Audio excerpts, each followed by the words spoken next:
영국의 조지 뮬러라는 사람은 5만 번 이상의 기도 응답을 받은 그리스도인으로 우리가 잘 알고 있습니다. 그리고 또 우리가 설교 시간에도 몇 번이나 예화를 썼던 예화 중에 하나가 그런 것이 있죠. 어느 날 식사 담당하는 고아원에 이제 15만 명이나 길러냈던 분인데, 한날은 이제 고아원에서 식사 시간이 되었는데 양식이 떨어졌다는 것입니다. 그래서 그 사실을 뮬러에게 알렸고, 뮬러는 대답을 합니다. 염려할 것 없습니다. 식사 종을 치고 아이들을 모아 주십시오 라고 그렇게 대답을 했습니다. 종을 치자 아이들은 모두 다 우르르 모여서 식탁에 모여들었고, 식탁 위에는 전부 다 빈 그릇만 절비하게 놓여 있었습니다. 여러분, 이제 머리를 숙여서 일용할 양식을 주실 그 하나님께 감사기도 합시다 라고 그렇게 기도를 하고, 아이들이 고개를 숙이고 뮬러는 간절히 기도를 드리는 그 순간에 기도가 끝나자마자 문 두드리는 소리가 나더니 그 자리에 모인 아이들이 전체 먹고도 남을 빵을 가지고 왔다는 것입니다. 그분이 그렇게 이야기를 했습니다. 뮬러 선생님, 오래전부터 무엇인가 도와드리고 싶었는데 오늘에야 이것을 가져오게 되었습니다. 그 통 속에는 빵과 야채 그리고 고기들 많은 음식들이 들어있었다고 합니다. 사람들에게 있어서 먹는 문제보다 더 중요한 문제는 없는 것 같습니다. 사람에게 있어서 먹는 문제는 엄청 중요한 문제이고 생존을 위해서 반드시 필요한 것입니다. 지금도 아프리카를 중심으로 해서 많은 사람들이 굶어 죽어간다는 것은 큰 아픔이기도 합니다. 지금도 먹을 것을 해결할 수 없어서 절대 빈곤에 있는 사람들이 10억 명이 넘고, 그리고 그들 가운데 적게는 한 해에 적게는 2억 5천만 명에서 많게는 5억 명의 어린이들이 먹지 못해서 굶어 죽어가고 있다는 사실은 너무나도 가슴 아픈 일입니다. 우리나라도 몇십 년 전까지만 하더라도 이 먹는 문제를 해결하기 위해서 그렇게 부단히도 노력했던 적이 있었습니다. 그래서 잘 사는 것은 곧 먹는 것이다 라고 인식하던 적도 있었습니다. 지금도 많은 사람들이 예수를 믿는 목적 가운데 하나가 이 먹는 것, 돈의 문제를 해결하기 위해서 교회 나오는 사람들이 참 많이 있습니다.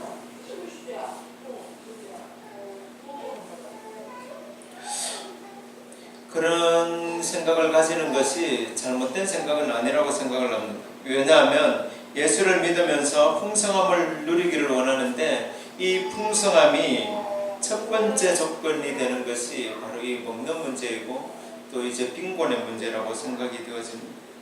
그것은 곧 생명과도 직결되는 것이죠. 그래서 우리나라도 처음에 복음이 들어왔을 때 많은 선교사님들이 이 빈곤의 문제를 해결하기 위해서 많이 노력을 했죠. 그래서 우리나라 초창기 선교사들은 이 나라의 장래의 문제를 바라보며 이 먹는 문제, 빈곤의 문제를 해결하기 위해서 또 교육의 문제를 생각하지 않을 수가 없었습니다. 그렇다고 해서 우리가 지금 하나님 앞에 기도하고 또 이 먹는 문제를 해결하기 위해서 하나님 앞에 기도하고 뮬러처럼 기도한다고 해서 하나님께서 또 똑같은 방법으로 우리에게 기도를 들어주실까 하는 문제는 또다시 한 번 더 생각해 보아야 될 문제라고 생각을 합니다. 1절의 시작은 이렇게 시작을 하죠. 그 후에 라는 단어로 시작을 합니다. 그 후가 어떤 일이 있은 후입니까? 5장의 문제를 보시면, 5장의 내용으로 보시면은 예수님께서 예루살렘에서 유대인 지도자들과 아주 심각한 논쟁을 많이 벌이게 되는 것이죠. 안식일을 어떻게 지키는 것이 정말 거룩하고 복되게 지키는 것인가에 관해서 우리가 지난 몇 주간 동안에 살펴보았습니다. 이 논쟁의 주된 논점은 예수님께서 하시는 말씀, 내가 바로 하나님의 아들이고 내가 바로 안식일의 주인이라 하는 것입니다. 이 일로 인하여서 예루살렘에 있는 종교 지도자들, 특별히 바리새인들 중심으로 예수님을 잡아 죽이기로 결론이 난 상태입니다. 그런 일이 있었기 때문에 예수님은 이제 잠시 예루살렘을 피해서 갈릴리 지방으로 이동을 하셨죠. 그리고 한적한 곳으로 잠시 물러나셨습니다. 혼자 계시면서 기도도 하시고 생각도 정리하시고 또 다른 사역을 준비하시기 위하여서 예수님은 물러나셨습니다. 그런데 그곳까지 사람들이 나온 것은 그 무리들이 예수님을 따라 나온 이유를 사도 요한은 한 절로 설명을 하고 있습니다. 2절 말씀에 뭐라 말씀합니까? 큰 무리가 따르니 이는 병자들에게 행하시는 표적을 보았음이로라. 큰 무리가 예수님을 따라 나왔는데 그 이유는 예수님께서 병자들을 고치시는 것을 보고 나왔다는 것입니다. 다른 사람들은 할 수 없는 일, 일반적으로 그것은 생각조차 할 수 없는 일들이 주님의 말씀을 통하여서 주님의 손을 통하여서 이루어지는 모습을 보면서 예수님을 따라 나온 것입니다. 예수님을 따라다니면서 자신에게 어떤 질병이 있든지 아니면 가족에게 병이 있든지 아니면 어떤 장애가 있든지 그러한 것들을 생각하며 주님 앞에 나와서 고침받기를 바라고 큰 무리들이 예수님을 따라왔던 것입니다. 이런 일이 예수님 당시에만 그럴까요? 제가 아주 어릴 때로 기억합니다마는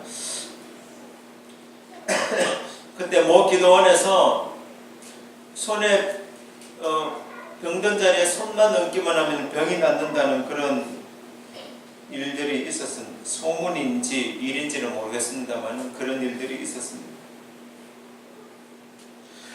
그래서 무슨 암병에 걸렸든지 그 기도원 원장에게 기도만 받으면 다 낫는다는 소문을 듣고 그러한 이야기들을 듣고 전국에서 관광버스를 맞춰서 그 기도원으로 올라갔던 적이 있습니다. 지금도 마찬가지입니다. 똑같지는 않더라 하더라도 어느 기도원에서 병을 잘 고친다는 소문만 나면 신유의 은사가 있다라고 소문이 나면 그곳에 사람들이 가득 차고 넘치는 것을 보게 됩니다. 또 그러한 사람들의 약한 심정을 이용해서 또 사기를 치는 사람들도 생겨나게 되는 것입니다. 그런데 문제는 그것이 잘못된 줄 알면서도 그 유혹을 쉽게 떨쳐버릴 수 없다는 데 있습니다. 예수님께서 이 땅에 계시는 동안에 병자들을 고치시고 그들을 치료하신 것은 사도 요한의 말을 빌리자면은 예수님이 행하신 일을 다 기록해서 이 땅에 두기에도 부족하겠다. 이 땅에 그 책을 쌓아둘 공간도 부족하겠다는 것입니다. 성경에 다 기록되지 못한 것까지 우리가 생각하자면은 셀 수도 없을 정도로 예수님은 많은 표적을 행하셨습니다. 그렇지만 예수님께서 행하신 일이 그것뿐일까요?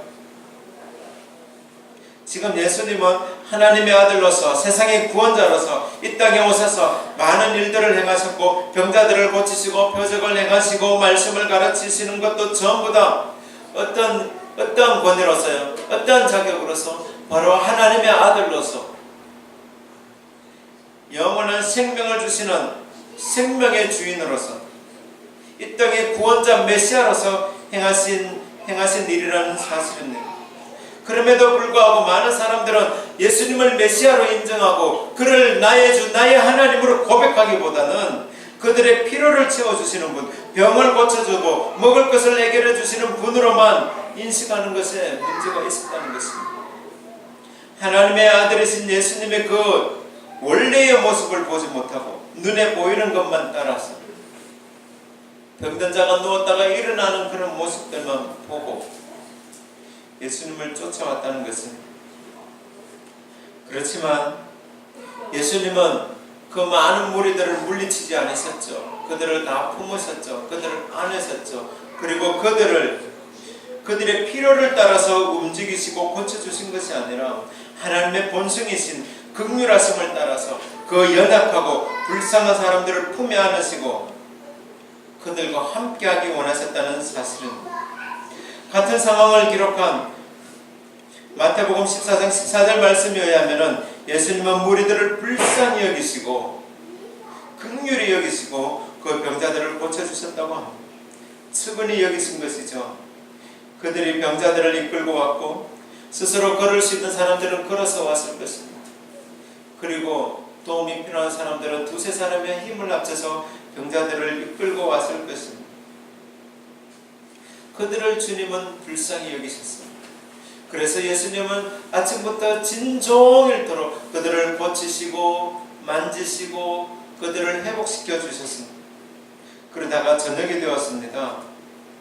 보통은 듣는 사람도 배가 고프지만은 그렇게 사역을 하시면서 말씀을 전하시는 말씀 사역하시는 예수님이 더 배가 고프셨을 것입니다.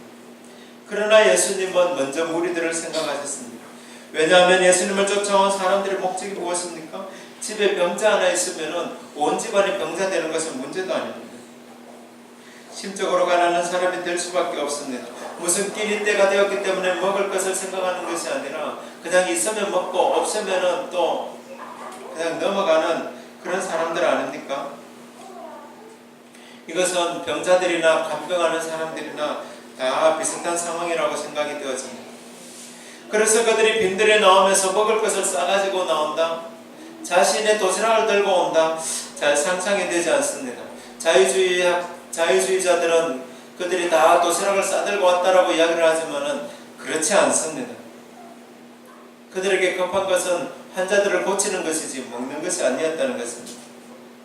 그런 그들을 향하여서 예수님은 측은히 여기는 마음으로 먹을 것을 해결하기 원하셨습니다. 먼저 빌립에게 물으시죠. 우리가 어디서 떡을 사서 이 사람들을 먹이겠느냐? 이 질문은 너무나도 황당합니다. 정답이 없습니다. 정답이 있다는 것이 더 이상합니다. 남자 장정만 5,000명인데 여자와 어린아이까지 합치면 2만 명이 넘습니다. 2만 명이 넘는 사람들에게 작은 도시락 하나씩 준다 하더라도 어디서 그 많은 음식을 구할 수 있겠습니까? 제가 선교 한국이라는 그 집회에 참석해 본 적이 있는데 그때 참석자들하고 그리고 스태프들까지 해서 한 6,000명 정도 되더라고요. 그런데 점심때 도시락을 내리는데 이런 탑차가 몇 차가 와서 도시락을 내리는 것을 보았습니다. 그렇다게 본다면은 2만 명이 먹을 도시락을 내린다. 한번 생각을 해보십시오. 그것을 어디서 만들며 어디서 준비하고 있으면 어떻게 구하겠습니까?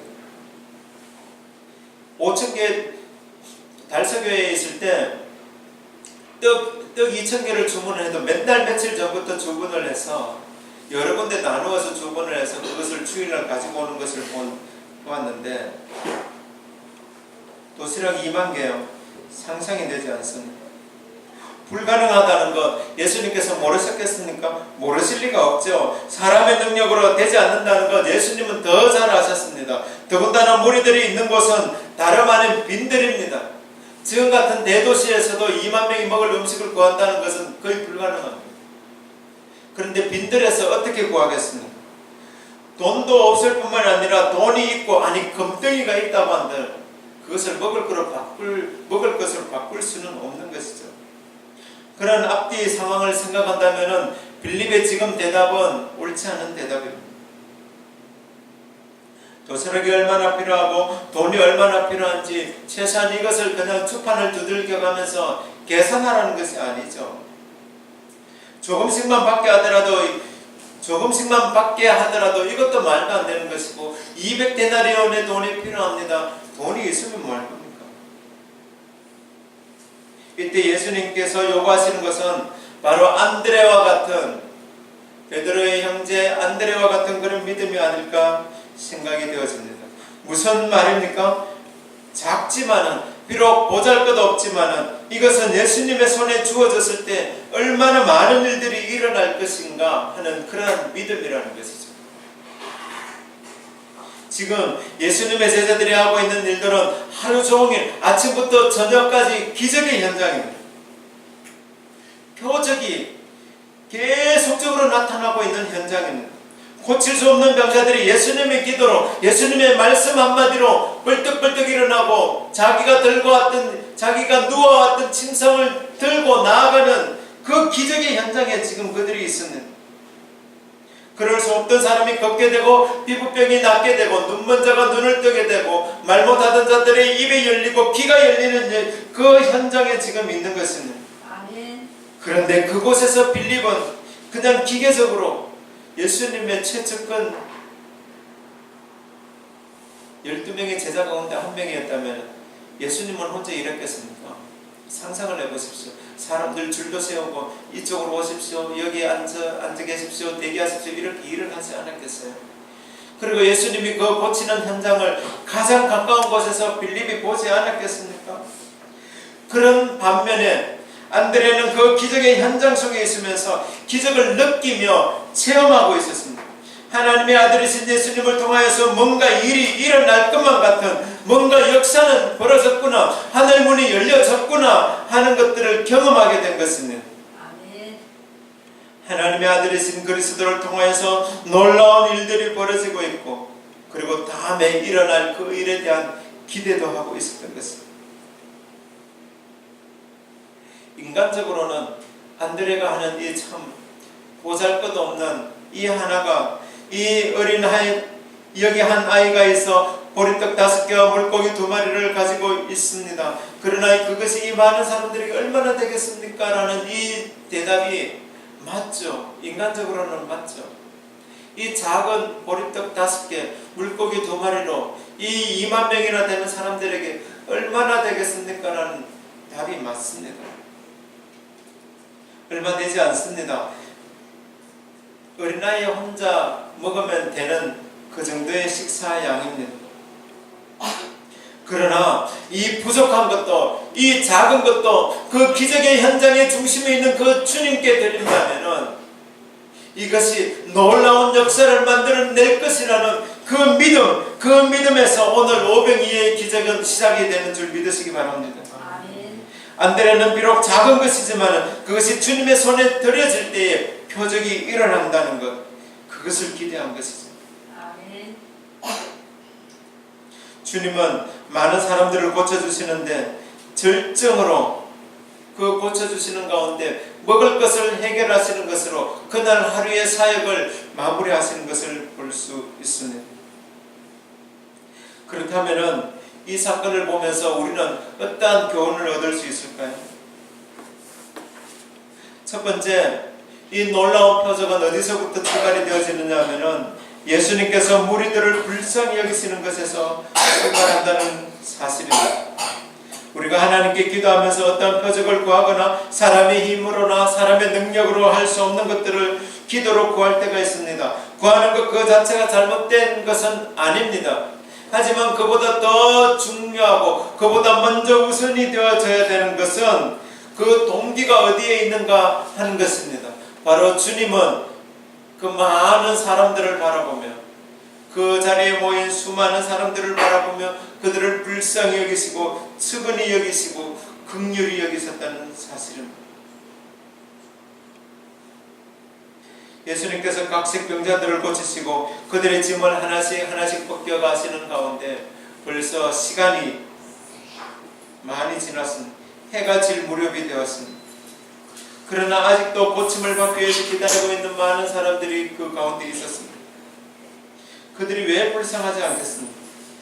그러므로 예수님께서는 보리떡 5개, 물고기 2마리를 가지고 그것을 축사하시고 그들을 먹이신 것은 불쌍히 여기시는 그 마음, 측은히 여기는 그 마음 가운데서 출발이 되어지는 것입니다.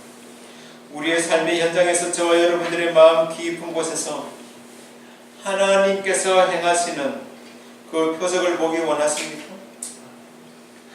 그렇다면 주님과 같은 이웃을 측은히 여기고 불쌍히 여기는 마음을 저와 여러분이 가질 수 있기를 주님의 이름으로 축복합니다. 긍휼히 여기는 자가 긍휼히 여김을 받습니다. 긍휼의 눈물이 있는 그곳에 기적의 역사가 일어나는 줄 믿으시기 바랍니다. 두 번째는 어떠한 일이 벌어질지 확신이 서지 않는다 할지라도 우리가 측은히 여기고 긍휼히 여기는 마음을 가지고 그것을 주님 앞에 가지고 나아올 때 그때 기적은 시작되는 줄 믿으시기 바랍니다. 안드레의 말을 우리가 주목할 필요가 있습니다. 그러나 그것이 이 많은 사람들에게 얼마나 되겠습니까? 그렇게 말하면서도 주님께 가지고 나아왔다는 사실입니다. 비록 작은 것이라 할지라도, 비록 연약한 것이라 할지라도 그것을 주님 앞에 가지고 나올 때에 그것에서 표적이 시작되는 줄 믿으시기 바랍니다. 누가복음 21장 말씀에서 예수님께서 성전 입구에서 한 가난한 과부가 두 랩돈, 지금으로 말하면 그냥 동전 2개 넣는 모습을 보시고 그 어느 누구보다도 많은 것을 드렸다라고 말씀하시는 것을 기억하실 것입니다. 하나님 나라의 셈법은 우리의 생각하는 그 셈법과는 다릅니다. 우리가 생각하는 그 계산법과 하나님이 생각하시는 계산법이 다르다는 것은 비록 작은 것이고 보잘것없는 것이라 할지라도 그것이 주님의 손에 붙잡힐 때 크고 위대한 능력의 도구가 되는 줄 믿으시기 바랍니다. 안드레는 그것을 본 것이죠. 주님이 하시는 일들을 눈여겨보고 있다가 그 기적의 현장을 눈여겨보고 있다가 그것이 주님의 손에서 어떻게 사용되어질지 그것을 기대한 것입니다. 비록 그것이 사람이 보기에는 어떠하든지 아무리 하찮고 보잘것없는 것이라 할지라도 주님이 들어서 사용하실 때 큰 능력의 도구가 되는 줄 믿으시기 바랍니다. 세 번째로 우리가 생각할 수 있는 것은 바로 일용할 양식의 은혜인 줄로 믿습니다. 사실 주님 앞에 나온 그 사람들 가운데 누가 예수님께서 저녁을 제공해 주실 것이라고 생각이나 했겠습니까? 하지만 하나님의 아들이신 예수 그리스도 그분을 통하여서 일용할 양식을 공급받게 된 것입니다. 그들에게 있어서 제공되는 것은 딱 한 끼의 식사였습니다. 2끼도 아니죠. 12강짜리가 남았다고는 하지만 그것은 2만 명이 먹은 그 양에 비하면 얼마 되지 않는 양입니다. 하나님은 우리의 기도를 들으시고 우리의 필요를 채우시지만 그러나 우리가 감당할 수 없을 만큼 많은 것들로 채우시지도 않는다는 사실은 하나님은 우리에게 필요한 만큼 하나님으로부터 받은 그 은혜를 감당할 수 있을 그만큼 하나님이 주시는 그 은혜를 가지고 하루하루 죄 짓지 않고 그날그날 사용하시도록 하시는 것이 하나님의 그 뜻이고 계획인 줄 믿으시기 바랍니다. 일용할 양식을 구해야 한다는 것은 주님께서 가르쳐 주신 기도에도 포함되는 내용 아닙니까? 주님의 은혜를 구하며 베세다에 모인 사람들에게 예수님은 그날 하루 배부르게 먹을 수 있도록 양식을 허락하셨습니다. 그러나 그 다음날 그들이 또다시 와서 주님께 그 양식을 구했을 때 예수님은 그들을 물리치셨다는 그 사실을 우리가 반드시 기억해야 될 필요가 있습니다. 우리가 주님을 믿기만 하면 주님은 우리에게 도깨비 방망이처럼 기도하기만 하면 뚝딱뚝딱 나오도록 그렇게 하지 않는다는 사실입니다. 공중에 나는 새도 먹이시고 들에 피어있는 백합화도 입히시는 것은 틀림없는 사실이지만 그것이 필요할 때 주님은 일하신다는 사실을 믿으시기 바랍니다. 그러한 기적의 현장을 우리가 경험하기 이전에 우리가 먼저 기억해야 되는 사실이 있습니다.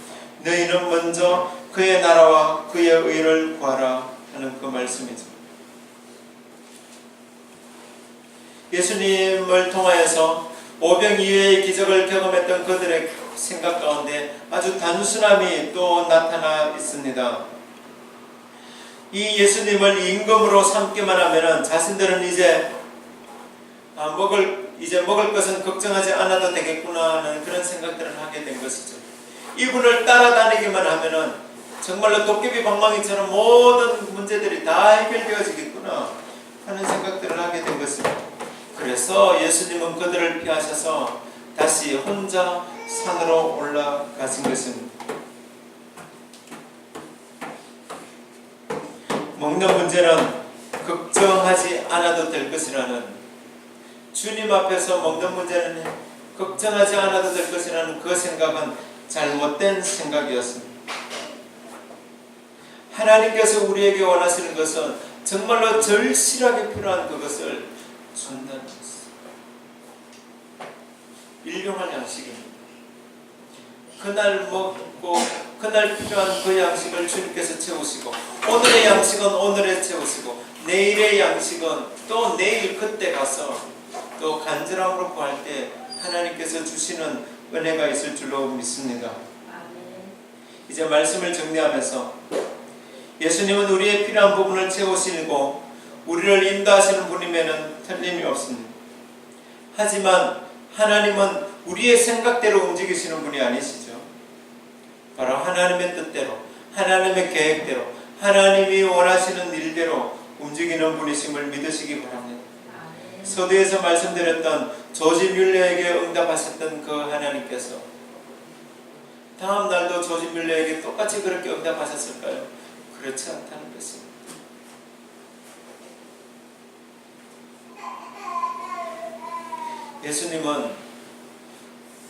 예수님은 우리가 필요한 것들을 채우시는 분이시지만, 우리에게 연약한 부분들이 있다면, 우리의 부족함이 있다면, 우리의 나약한 부분이 있다면 그것을 채워주시는 분이기는 하시지만은, 그러나 매일매일 똑같은 방법으로, 매일매일 같은 방법으로 움직이는 분은 아니라는 사실입니다. 이 가운데 더 중요한 것은 우리의 믿음을 보이는 것입니다. 그리고 간절함으로 하나님의 뜻을 구하는 것입니다. 간절함으로 하나님의 은혜를 구하는 것입니다. 이 오병이어의 기적을 보면서 정말로 우리에게 필요한 것들이 있는 것은 사실이지만, 그러나 그 전에 먼저 하나님의 아들이신 예수 그리스도, 그 구원자, 그 그리스도가 먼저 승립되어져야 될 줄로 믿습니다. 그러는 가운데 하나님의 놀라운 은혜와 복, 그러한 표적들이 우리의 삶의 현장 가운데 나타나는 줄 믿으시기 바랍니다.